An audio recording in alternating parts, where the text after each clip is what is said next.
नमस्कार दोस्तों, खबर टीवी में मैं मनोज सिन्हा आपका स्वागत करता हूं। आज बात करते हैं इंडिया अलायंस की और सीट शेयरिंग की। आज भारतीय जनता पार्टी के अलावा पूरे देश की नज़र आज इस बात पर है कि इंडिया अलायंस की सीट शेयरिंग का मामला कैसे सुलझ पाता है। वाकई में ये बड़ी चिंता की बात है इंडिया अलायंस के लिए, क्योंकि जहां भी उन्होंने ये बात करनी है, जहां पर उनका मशवरा चल रहा है, वो बड़ी संकट की बात है। दिल्ली, पंजाब और बंगाल ऐसे कुछ स्टेट्स हैं जहां पर बात बड़ी ही मुश्किल लग रही है, क्योंकि उन आम आदमी पार्टी और टीएमसी दोनों ही ऐसी पार्टियां हैं जिन्होंने कांग्रेस के बलबूते पे ही और इनके अगेंस्ट में जाकर वहां पर सत्ता हासिल की है। तो इस हालत में कांग्रेस से तालमेल बिठाना एक बड़ा ही चैलेंज है।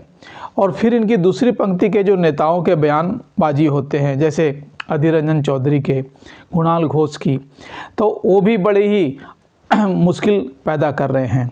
क्योंकि जब ये दूसरे नेता ये बात करते हैं कि सीट शेयरिंग हो ही नहीं सकती, हम अपने बलबूते ही चुनाव लड़ लेंगे, तो ये मैसेज बहुत ही ख़राब जाता है और इंडिया अलायंस के नेताओं के लिए बड़ी मुश्किल की बात है। हालांकि कुछ बातें अच्छी भी है, जैसे मल्लिकार्जुन खड़गे को ऑलमोस्ट सारे नेता अपना नेता मानने लगे हैं और उनकी बात कहीं न कहीं, उनकी छवि स्वीकार्य है। पर दूसरे नेताओं को बड़ी ही मुश्किल लग रही है, क्योंकि अभी तक संयोजक और एक चेहरा ये लोग नहीं बता पाए हैं और ना ही इन्होंने अनाउंसमेंट की है। लेकिन सीट शेयरिंग नहीं हुई तो इंडिया अलायंस का कोई मतलब नहीं रह जाएगा, क्योंकि सारे धड़े अपने अपने तौर पे अपनी बात कर रहे हैं। अखिलेश यादव जहां मायावती का नाम लेकर चुनावी बिगुल बजा रहे हैं, वहीं दूसरी तरफ बिहार, झारखंड और दूसरे जो प्रदेश हैं वहां भी बात बिल्कुल आसान नहीं लगती है।